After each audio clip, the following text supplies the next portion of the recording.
clay.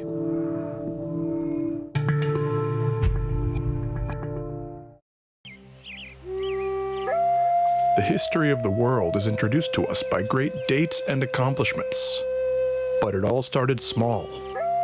Our ancestors had survived millions of years of evolution, through which process they mastered hunting, farming and gathering, and invented new tools. Wood and stone, bone and animal skin, felt, clay, iron and gold are all natural materials that have changed the course of civilization in Kazakhstan.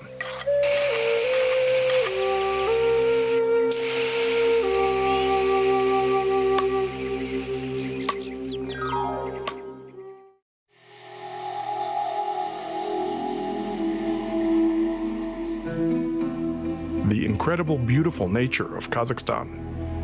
For millions of years, our planet has been creating its own unique landscape of rocks and minerals.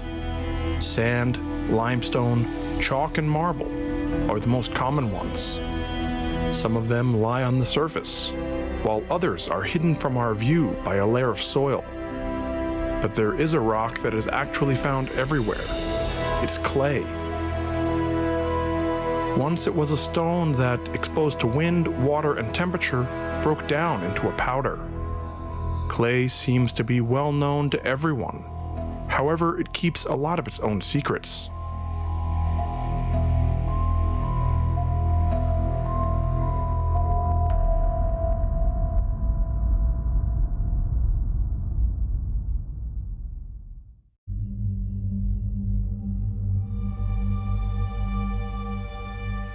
Even in prehistoric times, humans noticed that clay soil has got an amazing property.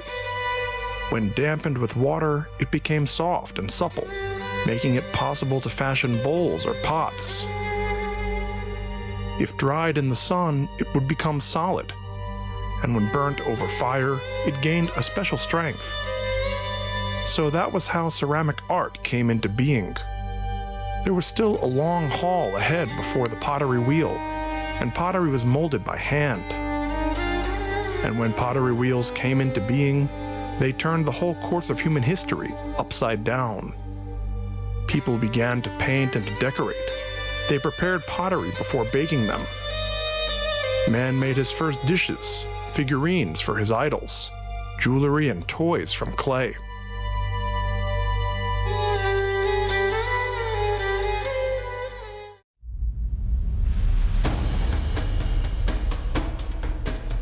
The primary crust of our planet was formed billions of years ago as a result of the Earth's cooling. The surface of the Earth was constantly deteriorated by steam and gas, which belched out by volcanoes. Lava solidified on the surface, forming the first mountains and high plateaus. Clay is a secondary product of the Earth's crust, formed as a result of rock destruction in the process of weathering. Day and night temperature differentials, rocks heating under the sun's rays, contribute to the appearance of tiny fractures. Water gets into the cracks, and as it freezes, it breaks up the surface of the stone, forming a large amount of fine dust on it. Natural cyclones crush and grind the dust into an even finer dust. They are then compressed, soaked in water, and form clay as a result.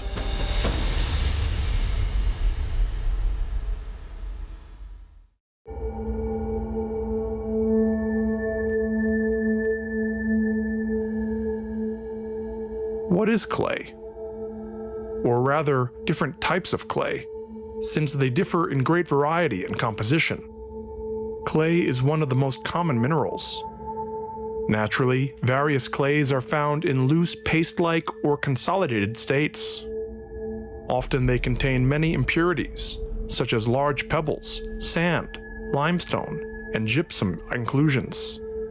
In all cases, they contain clay minerals, which are microscopically small. It is various combinations of minerals among themselves and other impurities that form various types of clays.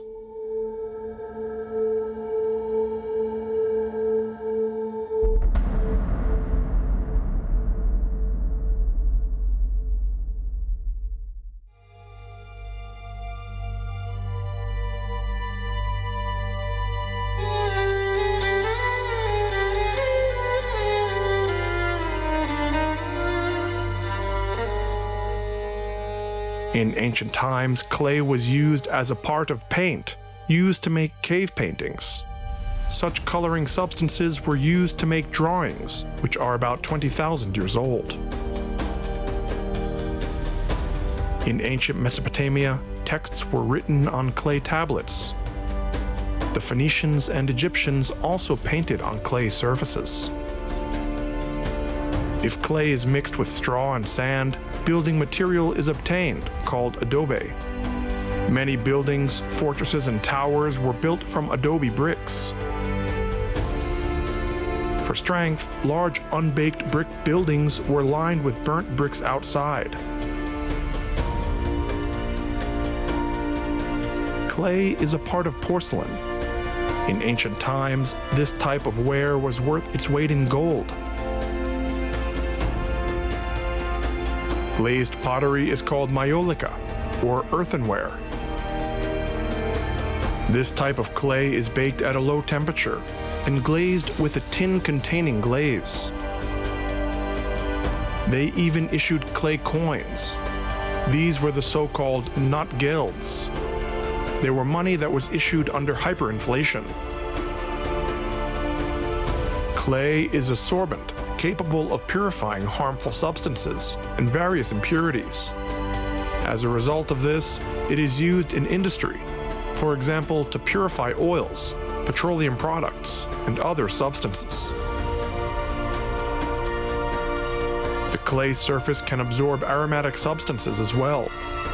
Indian perfumers lay discs of fried clay on the ground that absorb the aroma of fragrant flowers, thus obtaining an earthy perfume.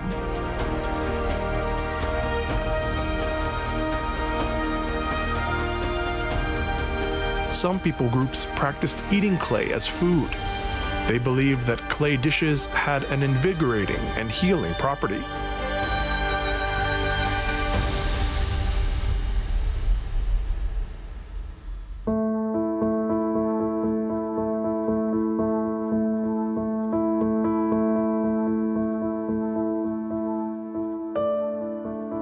Properties of clay are amazing.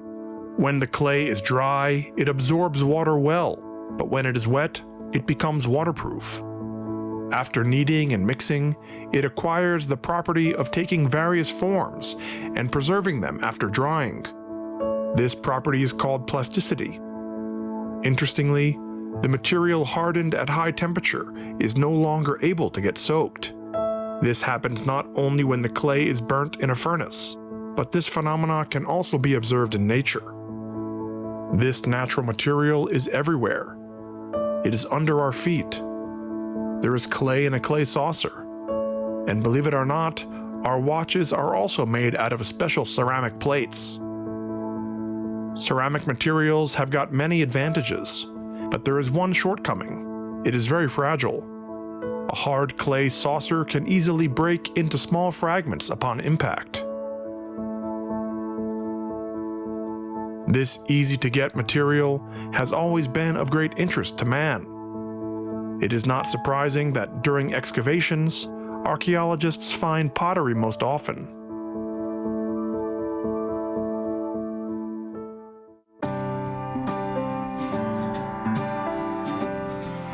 Armand ran to meet his friends in good spirits. Just a couple of hours ago, he went back to the city and was in a hurry, trying not to be late. He jumped out of the alley and exclaimed excitedly when he saw his friend. The kids rushed towards one another and hugged tightly. With enthusiasm, Armand began to tell Murat how he forced himself to the archaeology students and how he helped them to excavate an ancient city. He had spent several days with them, and they had become good friends. You know, all of these guys are very enthusiastic about history and archaeology, Armand told his friend. Imagine, on the second day of excavation, we found a very rich collection of ceramic art and several huge vessels.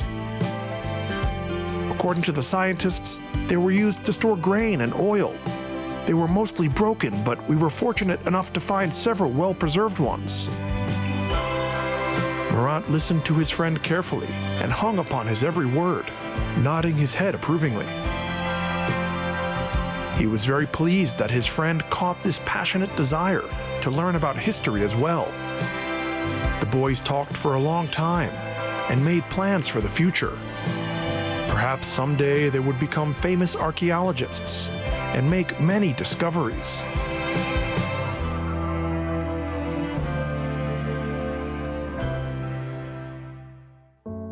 Towards evening, Armand returned to his village, but he decided not to go straight home, and instead to stop by his elder brother, Kairat.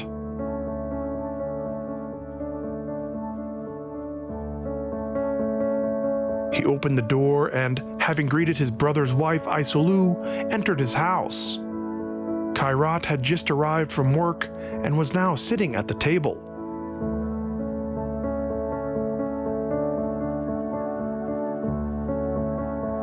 The brothers shook hands.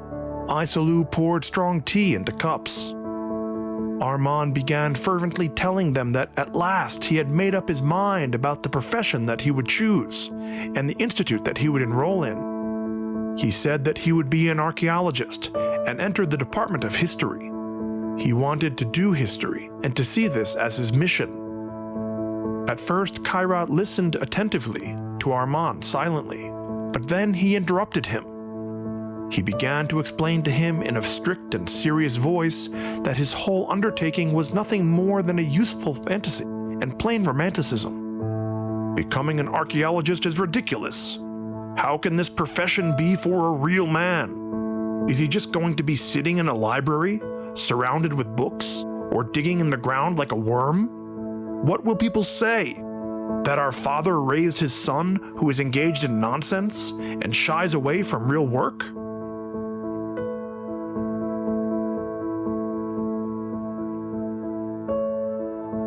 Armand came home dejectedly. He went into his room and threw off his shoes and laid down on his bed. His heart was pounding and shrinking in his chest. His elder brother didn't understand and failed to support him.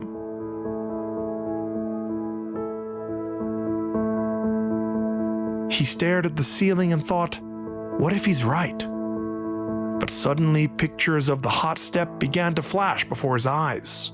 The sun-tanned, dusty faces of students and their feverish enthusiasm. Fragments of ancient pottery made by potters hundreds of years ago.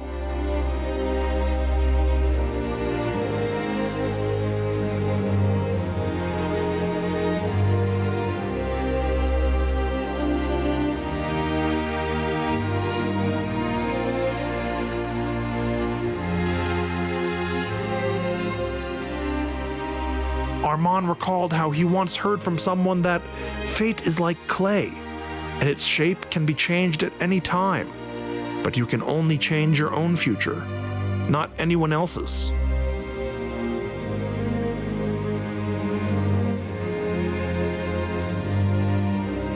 He has his heart set on it.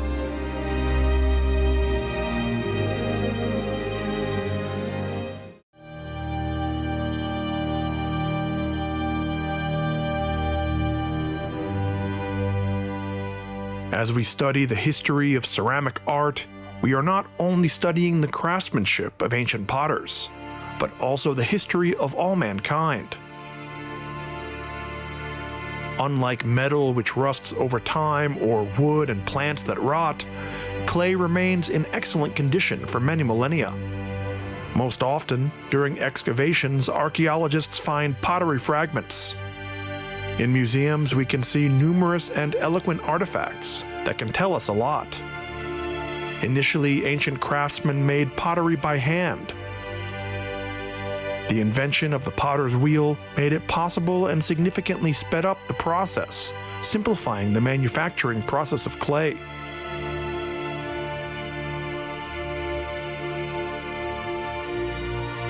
Over time, ancient artisans began to decorate their pottery with simple patterns and drawings.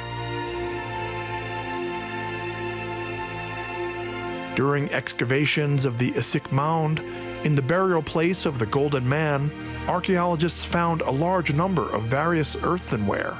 Primarily, there were utensils, with the remains of cultic foods.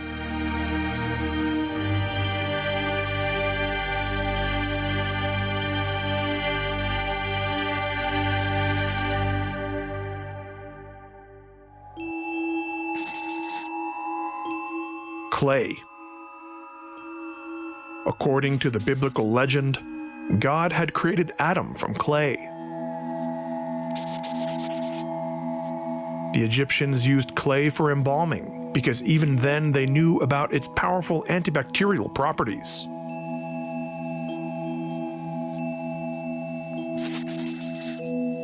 If you put a spoonful of clay in a liter of milk, the milk will not go sour for several days, even in the heat. That is, it sterilizes the milk naturally.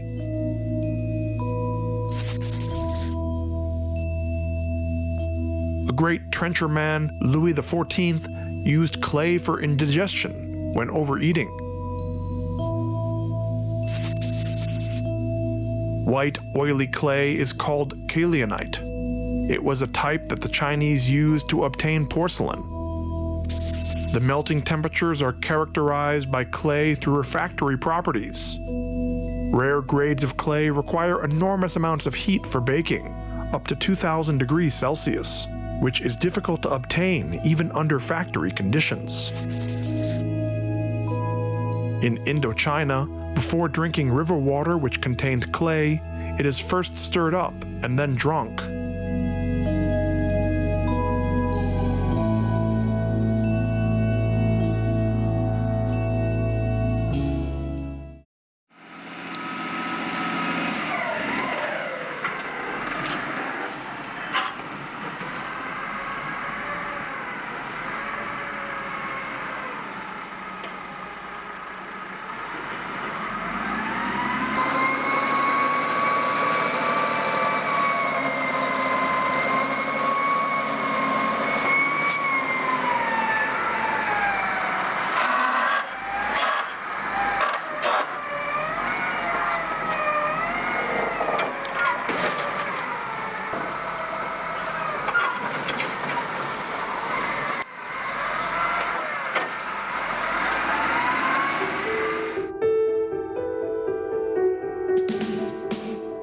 Despite the great number of clay yields in nature, not all of them possess the qualities necessary for production. Depending on the geological features of the field location, climatic conditions, and the type and properties of mineral stock, one or another method of mining raw materials is used. Most often, clay is mined in quarries of various depths. In the summer season, preparatory works are carried out, which include the removal of top cespitous soil layers with vegetation, the construction of access roads to the quarry, and removal of waste rocks that interfere with the extraction of the necessary raw materials. At the same time, clay is extracted from soil and is loaded and transported to the place of storage or use. Most often, various types of clays are mined in an open pit mining, that is, in surface mines. In most fields, the production process is fully mechanized. Bulldozers, excavators, dump trucks, and forklifts are used for overburden and transportation operations. Important steps in pottery trade are storage and beneficiation of raw materials. Factories which produce pottery are often located in the immediate vicinity of the developed deposits.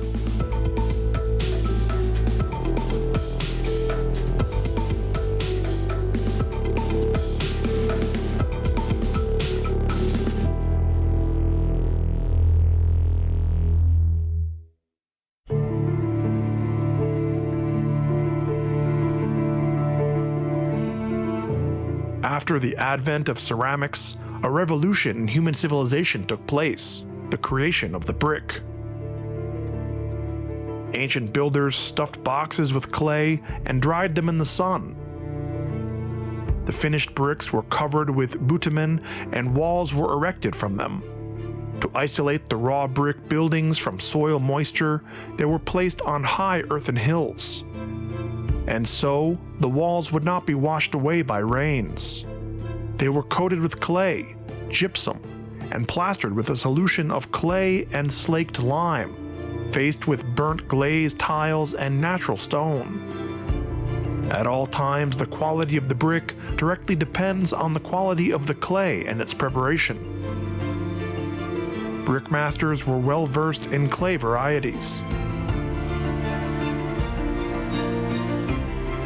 With the development of brick firing techniques, ancient builders abandoned the use of raw bricks.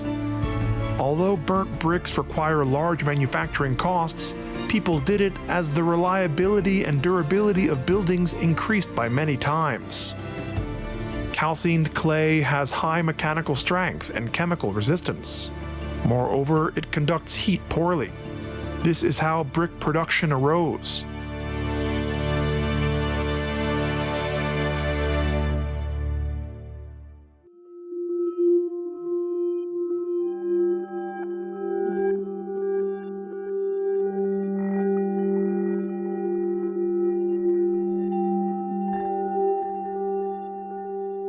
Dishes in an Asian oven, a tandoor, are easily prepared, but have their own unique taste and fragrance. Ah, what magnificent golden flat breads and friable pilaf can be cooked in a tandoor.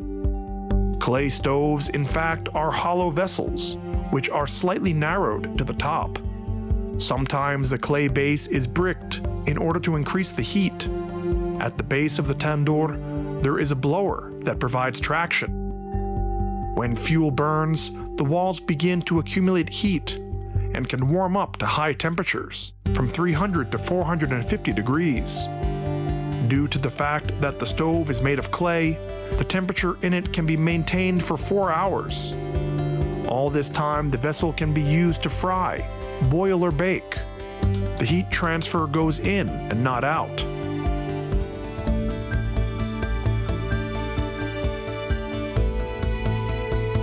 Real Asian craftsmen still refuse to divulge the recipe for the stove clay mixture. It is a customary sculpt of the tandoor from kaolin fire clay, mixing it with sheep wool.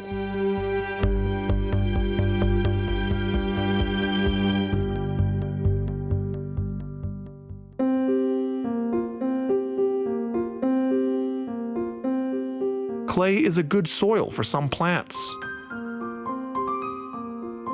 Many plants grow on clay as it retains moisture and is rich in nutrients. Interestingly, some plants grow on clay, while others grow in clay, or rather in clay pots.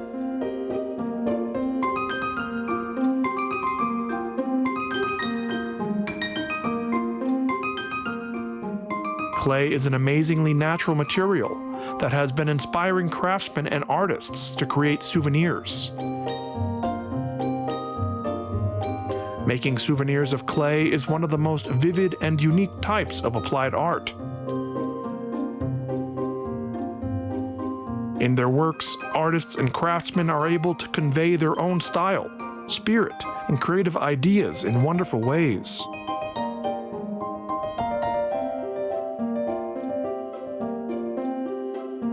In our age of industrialization, clay is gradually giving way to other materials.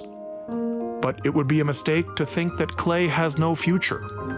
Scientific research provides evidence that this material will remain well recognized throughout the world for many, many years to come.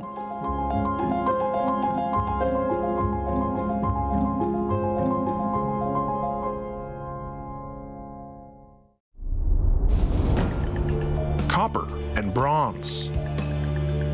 People learned to mine and to smelt copper about 5,000 to 6,000 years ago. With the discovery of copper and then bronze, the Bronze Age began on our planet. Rough stone tools that helped the primitive man in his struggle with wildlife became a thing of the past. They were then replaced by more convenient bronze, and then iron tools. A wide scope was then opened for the mind, imagination, and creativity.